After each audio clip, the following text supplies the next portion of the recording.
ती येऊ शकत नाही, परंतु पूर्णपणे तुमच्यावर जो आघात झालेला त्याच्यातनं जे कोणी त्यांच्या कुणाचे लांगे बांधले असतील कुणालाही आम्ही सोडणार नाही. ताई मी तुम्हाला माहिती की तुमचा माझा स्वभाव आम्ही अजिबात कोणाला सोडणार नाही. आत्ता पण मी येताना आज सभा मुख्यमंत्र्यांना पण सांगून वतीनं त्यांच्या आई असतील त्यांच्या पत्नी असतील त्यांचे भाऊजाई असतील मुलं असतील त्यांना सगळ्यांना विश्वास देतो तुम्ही अजिबात घालू नका. पूर्णपणे सरकारचं लक्ष वेळ पडली तर पोलीस बंदोबस्त द्यावा लागला असेल तर पोलीस बंदोबस्त करू.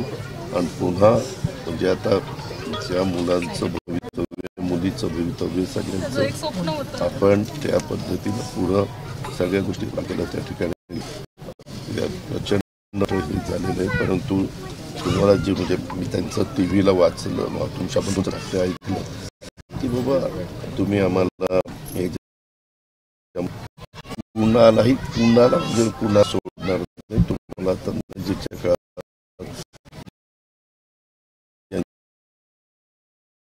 ऍक्शन घेतलेली पुढच्या पण कारवाई चाललेली आहे आणि रोजचे रोज रिपोर्टिंग आम्ही घेणार की आज झालं उद्यापर्यंत कसं झालं मी तुम्हाला खात्री 100% त्या ठिकाणी देतो.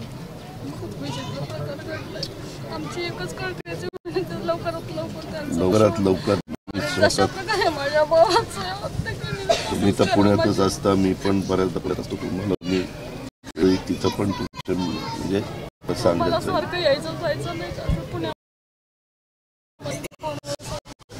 सामाजिक काम लय होतं सामाजिक काम करायचं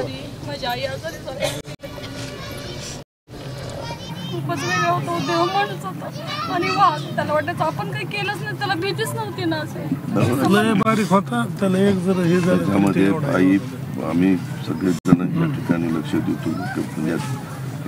तुम्हाला तर सगळ्यात जास्त दुःख झालेलं काही तुमचं पण मला समजतंय परंतु 100% त्यातली पाळमुळं जे कोणी दोषी असतील फाशीची शिक्षा झाली पाहिजे अशा प्रकारची व्यवस्था त्या ठिकाणी करून अजिबात म्हणजे अजिबात माझा आणि सरकारचा शब्द आहे की कुणालाही पाठीशी घातलं जाणार नाही. कुणालाही पाठीशी घातलं जाणार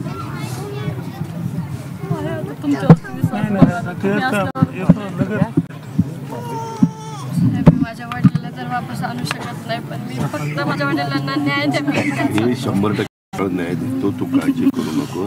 तुझं पुढचंही काही करिअर असेल तुझ्या भावाचं करिअर असेल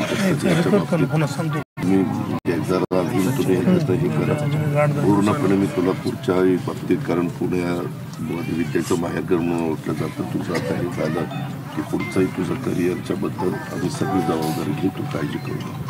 ठीक आहे पण आज 13 दिवस झाले ना आज काहीच नाही. तुम्ही आम्हाला न्याय मिळवल्याशिवाय तुम्ही इथून जाऊ नका. त्याच्या संदर्भात न्याय मिळवून देण्याच्या करताच आलेलो आहे. त्यामध्ये मी तुला विश्वास देतो अजिबात त्याच्यात कुणाला सोडलं जाणार नाही. कारण अतिशय व्यवस्थितपणे या सगळ्याचं उत्तर त्या ठिकाणी आम्हाला लागलेली. आज आमचं अधिवेशन संपले. आता त्या सगळ्या बाबी लगेचच कशा उघड होतील आणि कुणाला म्हणजे कुणाला सोडणार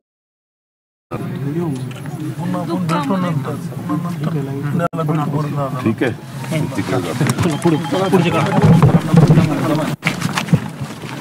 आपण पाहिलं बीडमध्ये